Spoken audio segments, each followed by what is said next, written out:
Hello, আসসালামু আলাইকুম। তো সবাই কেমন আছেন? আশা করি সবাই ভালো আছেন। তো এই চার্টুর হিসাব অনুযায়ী আমাদের থ্রি অ্যাপের জোড়া নর্মিস হয়ে পাস করে আসতেছে। তো প্রথম যে হিসাবটা আপনারা দেখতে পাচ্ছেন স্ক্রিনে, তো আমাদের কিন্তু এখানে 4-0 ছিল। তো এখান থেকে কিন্তু আমাদের 4-0 জোড়াটা, এই 4-0 জোড়া কিন্তু আমাদের থ্রি অ্যাপ গেমে পাস করছে এবং আমাদের থ্রি অ্যাপ গেম ছিল 0-4-4। তো 0-4-4 যে সময় আমাদের থ্রি অ্যাপ গেম মানে এখান থেকে 4-0 জোড়াটা কিন্তু আমাদের থ্রি অ্যাপ গেমের জোড়া হিসেবে পাস করছে।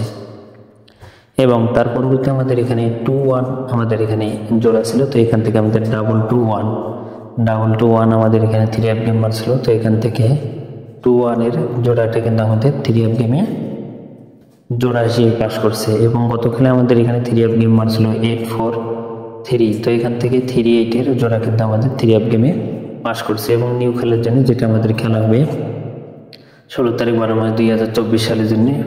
তো 005 আছে। তো এখান থেকে দুইটা জোড়া হবে 00 এবং 05, দুইটা জোড়া 00-05। যদি ভালো লাগে অবশ্যই ধরে খেলবেন এবং ভিডিওটাতে লাইক করে দেবেন এবং শেয়ার করে দেবেন। এবং পেজটা যারা ফলোর জন্য জামাল আহমেদ অবশ্যই পেজটা ফলো দিবেন। তো ভাই সবাই ভালো থাকবেন, সুস্থ থাকবেন। আসসালামু আলাইকুম।